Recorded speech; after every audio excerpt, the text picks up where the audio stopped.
आयुष्याच्या प्रत्येक टप्प्यावर आपली योग्य भूमिका बजावून यशस्वीपणे आपले कर्तृत्व जगाला दाखवून आई, बहीण, पत्नी, मुलगी आणि मैत्रीण अशा विविध पुरुषांच्या मागे खंबीरपणे उभ्या राहणाऱ्या समस्त स्त्रीवर्गाला जागतिक महिला दिनाच्या हार्दिक शुभेच्छा.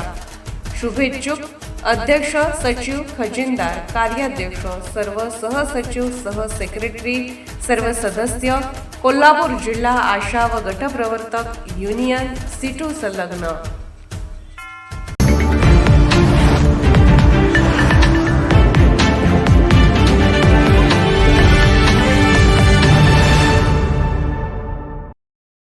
राज्यातील प्राथमिक आरोग्य केंद्रे, उपजिल्हा रुग्णालये व जिल्हा रुग्णालयांनी महात्मा फुले जन आरोग्य योजनेत समाविष्ट असलेले उपचार मिशन मोडवर सुरू करावेत, अशा सूचना सार्वजनिक आरोग्य मंत्री प्रकाशराव आंबेडकर यांनी दिल्या.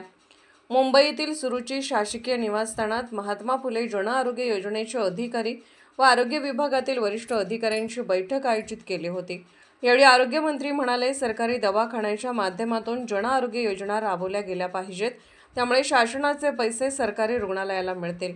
या निधीच्या माध्यमातून सरकारी रुग्णालयाचे सक्षमीकरण होण्याबरोबरच डॉक्टरांनाही अधिक चांगला प्रोत्साहन भत्ता मिळेल. यापूर्वी जन आरोग्य योजनेशी संलग्नित झालेल्या रुग्णालयांचा गेल्या 6 महिन्यातील प्रगतीचा अहवाल सादर करण्याच्या सूचनाही आरोग्यमंत्र्यांनी यावेळी दिल्या. न्यूरो, कॅन्सर आणि आर्थो यांसारख्या गंभीर आजाराच्या उपचारांसाठी वाढीव पॅकेज देण्याबाबत तसेच पीईटी स्कॅन सारख्या अत्याधुनिक सुविधांसाठी सामंजस्य करार MOU करण्याच्या सूचनाही यावेळी देण्यात आल्या आहेत. महात्मा फुले जन आरोग्य योजनेअंतर्गत कार्यरत असलेल्या जिल्हा समन्वयकांनी अधिक सक्रिय होऊन काम करावे. स्थानिक लोकप्रतिनिधी, आमदार, खासदार तसेच जिल्हा शल्य चिकित्सक, जिल्हा आरोग्य अधिकारी यांच्याशी सतत संपर्कात राहून योजनेची प्रभावी अंमलबजावणी करावी. महात्मा फुले जन आरोग्य योजनेच्या वरिष्ठ अधिकाऱ्यांनी क्षेत्रीय भेटी देऊन योग्य संनियंत्रण करावे.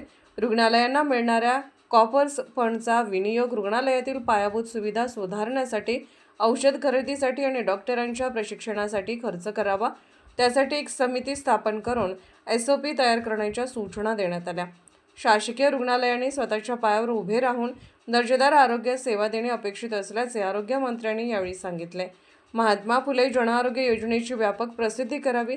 योजनेच्या माहिती देणाऱ्या टोल फ्री नंबरवर सर्व प्रदर्शित करावे, अशा सूचनाही बैठकीत देण्यात आल्या. या बैठकीस महात्मा फुले जन आरोग्य योजनेचे मुख्य कार्यकारी अधिकारी डॉ. अण्णासाहेब चव्हाण, आरोग्य संचालक डॉ. नितीन अंबाडेकर, संचालक पुणे डॉ. विजय कंदेवाड यांचेसह प्रमुख अधिकारी उपस्थित होते. कोल्हापूरहून दर्पण न्यूजसाठी अनिल पाटील. निर्भीड बेधडक बातमीसाठी दर्पण न्यूज चॅनलला लाईक करा, शेअर करा, सबस्क्राईब करा. मुख्य संपादक अभिजित रांजणे, दर्पण न्यूज.